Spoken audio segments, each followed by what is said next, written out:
morning. How's everything? It is great. Another Wednesday already. Indeed, indeed. Welcome everyone to Ready, Set, Action. So today you're joining Deborah Horowitz and myself, Christina Whitmer. In this episode, we're going to discuss the importance of website conversion optimization. So, what do you need to do on the website for generating leads and sales?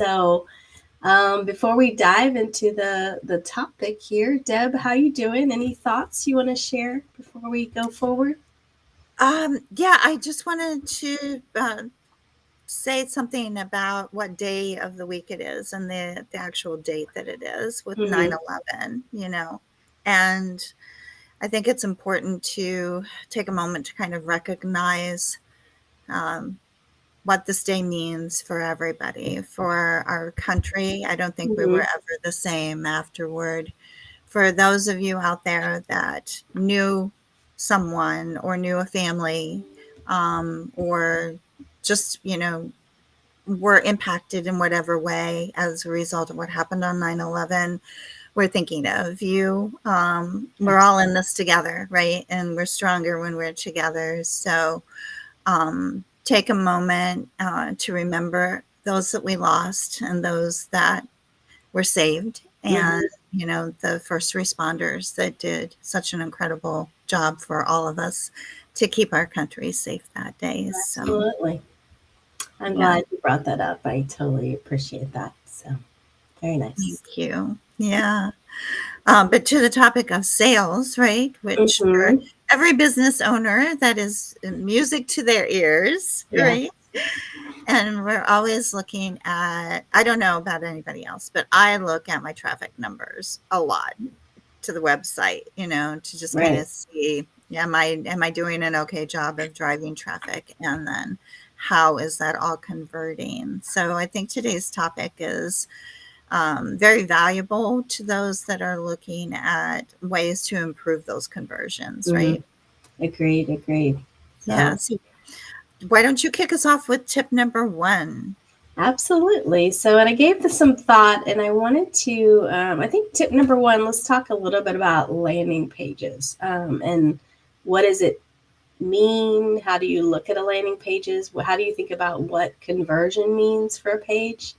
And I think that one of the keys here is, we always talk about buyer personas and then we talk about the buyer's journey.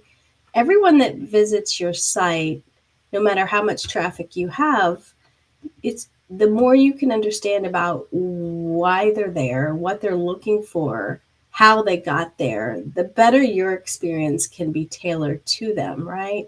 Because we That's know earlier in the buyer's journey, people might be doing research, right? They don't want to talk. Um, they might be willing to subscribe. They might be able to, willing to download information. And then later, as they look at comparing you and evaluating you, maybe they're visiting your case studies more, your testimonials.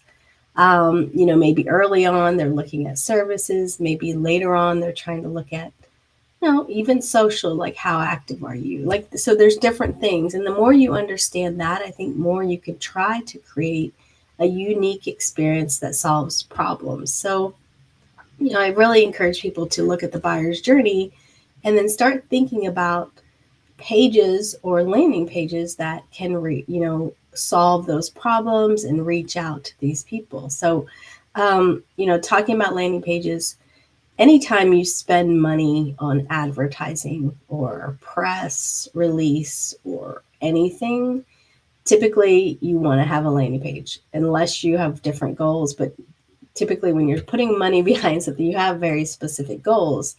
What you want is a landing page that has a single focus. So if you're advertising, even multiple campaigns, you may have multiple landing pages depending on what you're talking about. So if you're talking about, like in my, sort of service portfolio, if we're talking about, you know, the content and the messaging and who are you talking to and what do you need, like someone who's trying to understand that, my landing page is going to be very specific about what I can do to help you understand that, if it's part of my service or not, or if there's tools I have that help you navigate that, like help you create your blueprint, help you understand your audience, help you develop personas. And so you want to have things on the page that are converting for that. And you really need to step back from anything that says, I want them to book an appointment with me. I mean, it just, it may be right for certain times, but depending on what you're doing, it's, you've got to understand that someone might be 3 months out from ready to talk to you. And it all depends on our business, right? You know, Yeah. tax season or certain things, people might be much more ready to have that conversation. But a lot of service-based businesses, it takes them a while to understand, those things. So I just think the landing pages need to, have that understanding of why the person's there and try to solve that problem as directly and try not to link a million other places, right? If you have something that, they can take them to that, offer the downloadable, offer the invitation, and then have your follow-ups after that, right? So you Right. can follow up after that happens, but don't have a page that starts sending them everywhere because you're going to lose them anytime. Every click is a chance to lose somebody. A Yeah. phone call, a text message, something, right? A doorbell, you know, that's just the reality. So you really have to think about those. And so elements of landing pages that we want to look at. So design is important, simplicity. Um, Even with graphics, some people will be uncomfortable with landing pages because they're, they want to they want the graphics and different things. They want to overcomplicate them. But if I'm there, whether I'm on my phone or especially if I'm on my phone, right? Especially with advertising, I might have gotten there on my mobile device. It's got to be simplistic. It's got to be straightforward about what it's offering, what it is you could do for this person. And this is a general website rule in general, which is make sure people know where they are and that you're the right person for them. Tell them what you have to offer. Tell them what it is you're wanting them to do or offering them on that page. Make it clear, make the form simple. Don't ask for more required information than what's needed, and then go from there. So those are kind of some of the pieces for the landing page. Yeah. And I mean, go ahead. oh, I was saying, thinking to your point that a strategy where you just redirect them back to your website, and not to a landing page can really blow up in your face, right? Because you're expecting them to then do more of the work to find the information about what they were really interested in, Right. And Mm-hmm. just an example, yesterday, my husband's watching the ball game last night, and I'm on my phone scrolling, right? Mm-hmm. This this re- press release or something came up, and I was like, oh, I'd like to learn more about that. And I clicked on it. And instead of going right into that article on the Mm-hmm. news site, it went to the news site. Mm-hmm. And then I'm like, where do I go from here? Yeah. And in 2 seconds, I was gone. Yeah, right. Leave. That's what you do. Yeah. That's where you go. Yeah. Right. So you're investing your dollars, right, in the advertising to drive the people. So help them, Mm-hmm. find their way, right? Absolutely. Absolutely. I think the only other thing to add about landing pages, it is a nice opportunity to test things. So depending on how much traffic you're getting, especially if you're paying money in advertising for Google or social media ads, it's a great opportunity to do A/B testing. And the only thing I will really encourage small businesses and anybody with testing is to keep it very simple. Test the color of your button for starters. Test the words in the button, or test the headline or the graphic. Like choose the thing. Otherwise, you're never really going to know what it was. You've Yeah. got to choose a single thing to test, learn, adopt that, and then test the next thing. So I don't know. So I've seen people want to test multiple things frequently. And the truth is, you never know if it was the color of the button or the words in the headline or the graphic, and that you haven't learned a thing.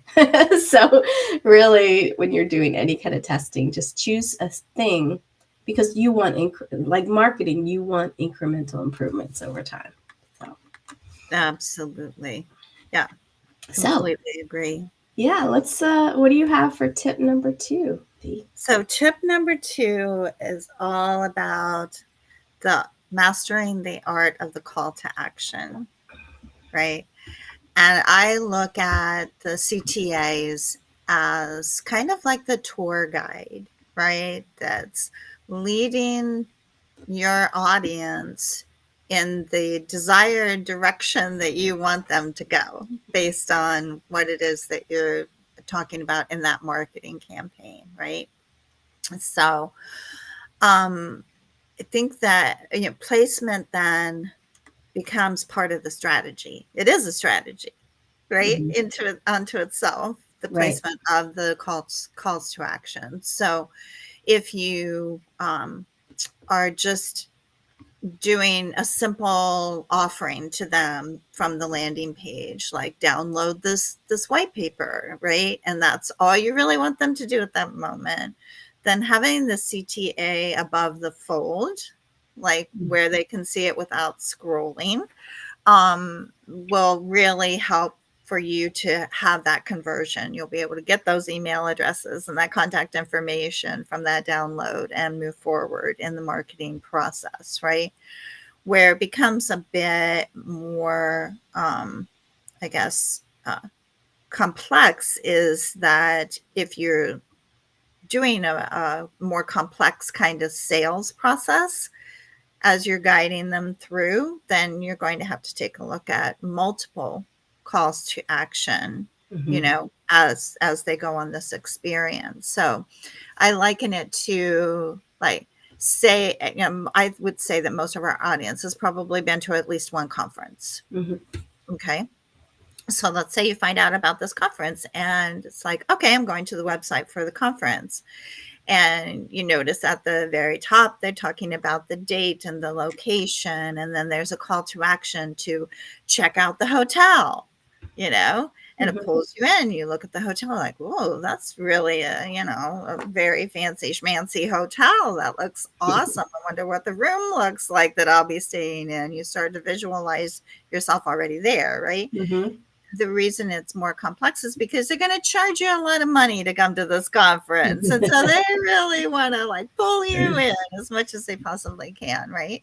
So Mhm. then you go back to learn more about, okay, what were the dates? How much is this going to cost me and all of that sort of stuff. And they drive you in that direction so that piece by piece, you're becoming a little bit more either weighing in, like, yeah, I want to attend, or opting out. No, this doesn't look like it's the right fit for me. They'll Mhm. have a like past attendees list, and you can look at like who all attended. Oh, all these companies attended with all of these big names. So I want to be in there and, rub elbows with those people and, network with them. Yep. Or, hey, this is not my audience at all. Nope, I'm out. Right. Mhm. So it's using it like on the homepage, but then throughout the landing pages, right? The product pages,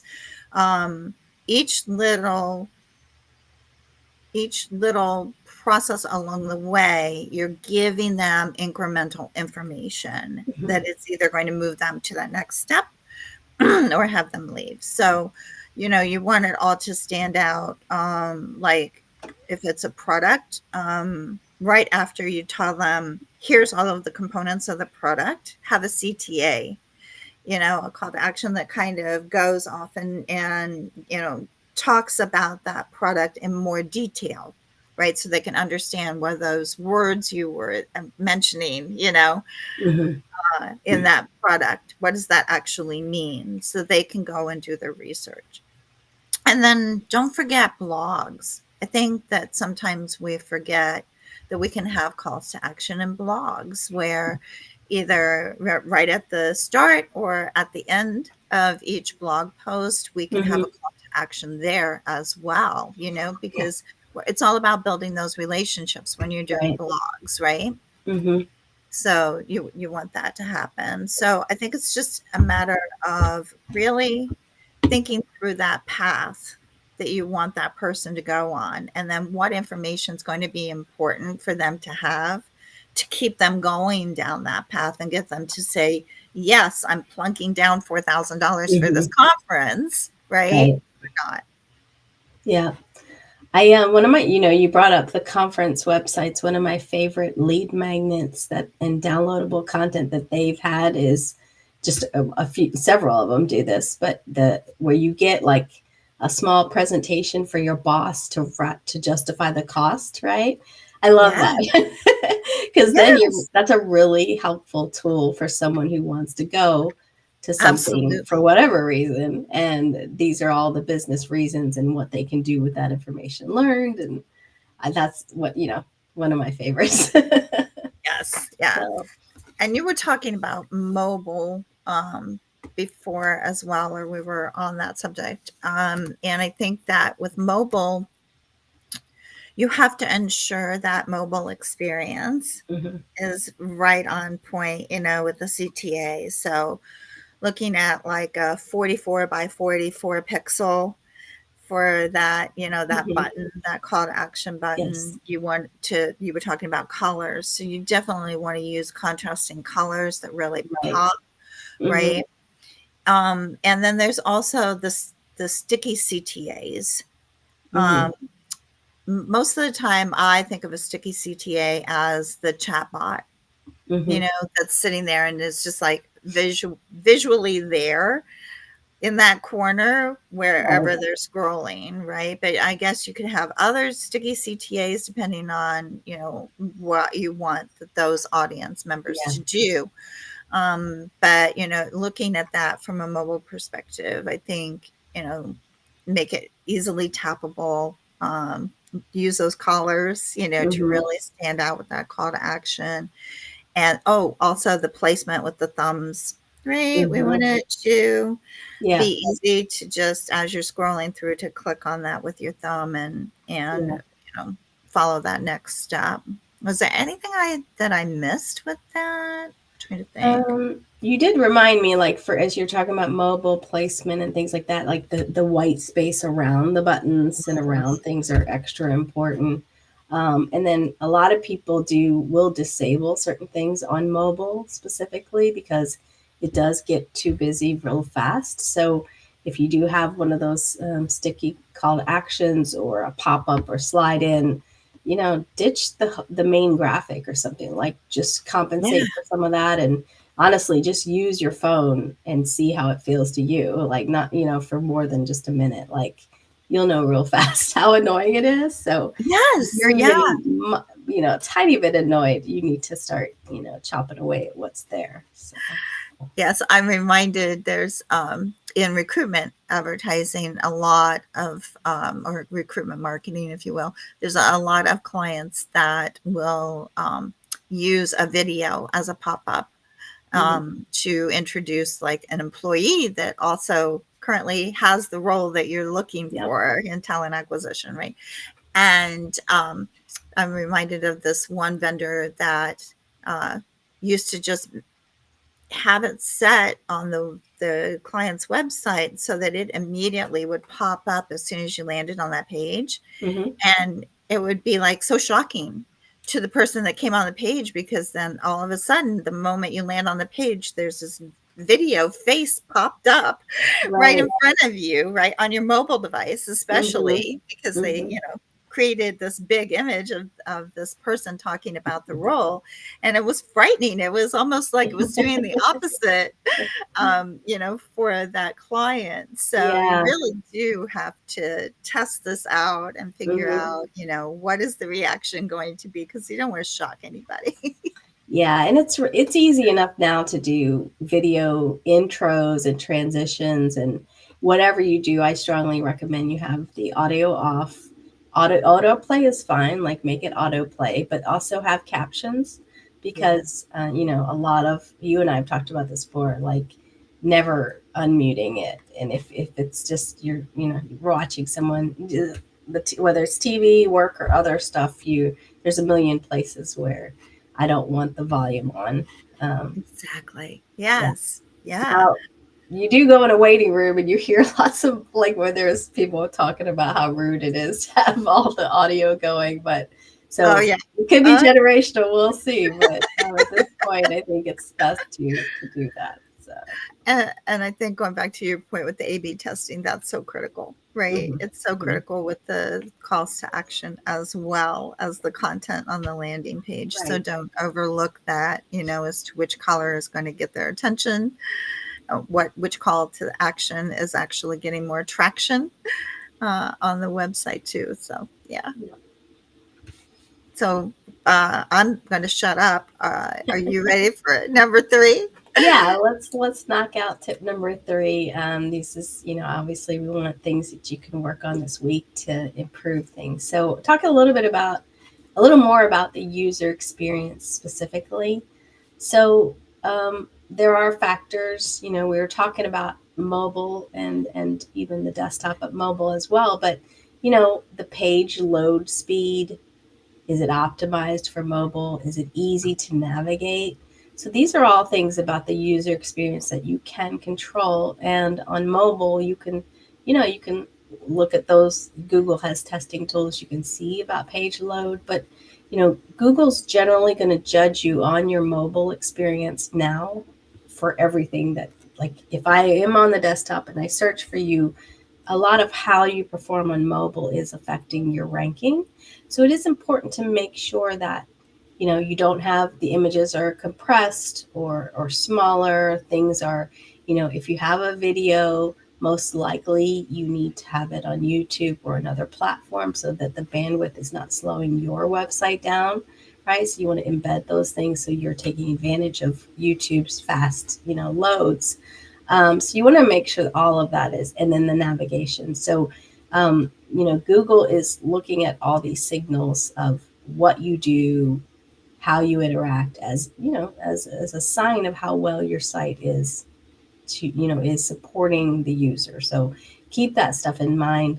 And there's a lot of tools you can use, right? So Google has analytics. They also have a search console that you can connect, and you can see pages visited, how did people search to get to your website. You can learn a lot from these tools. There's also things you can add, like heat map stuff. So you can install something. You can even buy, there's a lot of software as a service that's month to month. So you can get something for a month or two, especially on a high traffic time of year for you. And take a look at the heat maps. Where are people putting their cursor over you? Where are they tapping? Like, that will show you what they're looking at. Typically it's top left and then it goes down and over, or over and then down. So look at that, right? And then that will, when you start to see that sort of heat map smudges of action, you really take a look at what you're saying and what people are seeing first. So, it may affect where your call to action button is. It may affect, where you put the graphic. So if you put a graphic top left, maybe it shouldn't be. Maybe you want that first thing they see to be a word or something, and then the graphic supports it because you're going to see it a little easier. So Yeah. anyway, you just want to take that kind of stuff into, and I love heat map stuff. So I haven't done it in a while, but it's fun to see where people are, going, and then you'll see if there's a clickable link, there's a little more activity there. Somebody clicks.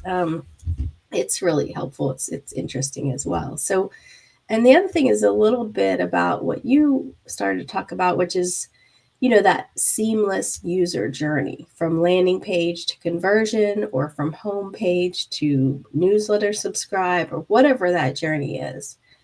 Really make it seamless. What I like to do is take a look at, traffic on the website. Where does it start?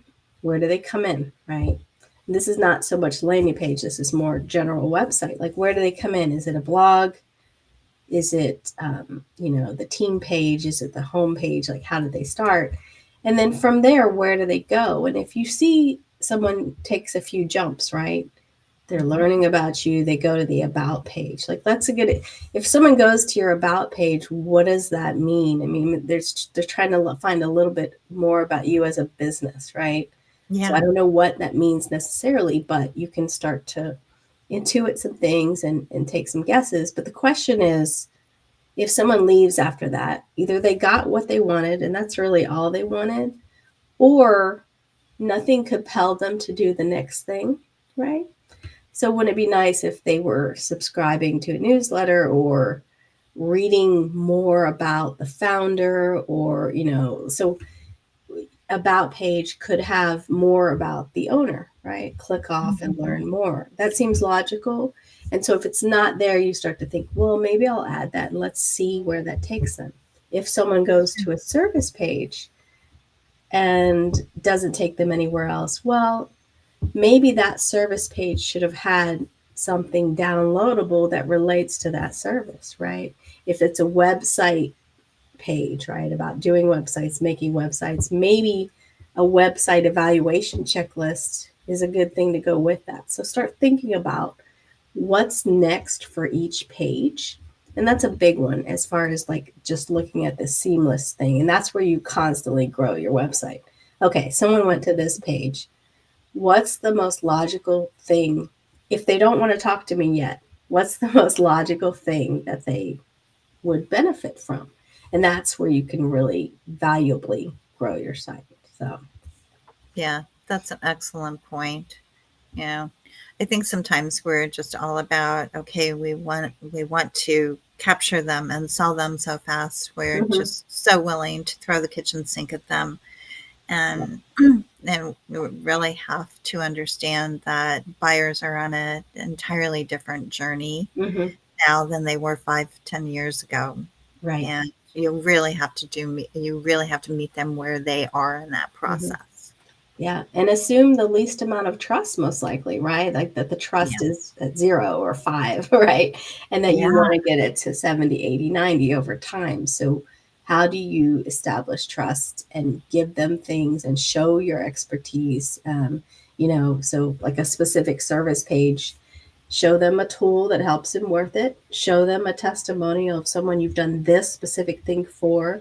Like start really, thoughtfully pairing things and ideas and go from there. So, Yeah. and it's tricky because, even Google has stopped really looking at bounce rate, which means going to one page and leaving. That was always like a big deal. But even like they're not, the question is, did the person get what they need from their Right. experience, right? And so this idea of non-linear, behavior is very important to think about. Think about someone going, think about someone coming back a couple of days later. Like this sort of sporadic like activity, how can you make that into a journey if it's not all happening in 1 10 minute? Because just less and less happens in one experience nowadays, regardless. Like even if I online grocery shop, it sometimes a cart will sit there, right? And I'm like, oh, Yes. maybe I do need something. Let me think about it. Like nothing is as linear as it used to be. So It's really not. thinking about the whole experience over a period of time, 30 days or whatever it is. How can you keep, making the experience better depending on what page you're on? Think Mhm. about a service related to a specific case study, testimonial, or something, or Yeah. a lead magnet that you can provide. So if I'd had to say one thing for tip 3, go look at the service pages. You should have something, a page for each service, to be honest. So start thinking about that. Thinking about what can help someone on a service if they're not ready to talk to you. Mhm. Yeah. Good point. Yeah. Good points. Well, excellent. Oh, I think we're at our mark for the day. We are. You and I could probably talk for another hour at least about Yeah. this. But now it's time to do, right? Let's go make some of these things happen. So awesome. You want to wrap us up? Or So we would just thank you all for joining us again today. As a reminder, please, Follow us on LinkedIn, connect with us on LinkedIn, follow us on podcasts, wherever you get yours. We're on Spotify, but I think you can find us in lots of places, and just continue to have this conversation with us. Let us know what's going to help to drive your business growth. What do you need to learn most about? And we are happy to research that topic, call in the experts, whatever it is to help you grow. So thank Awesome. you for your time today. I'll see you later.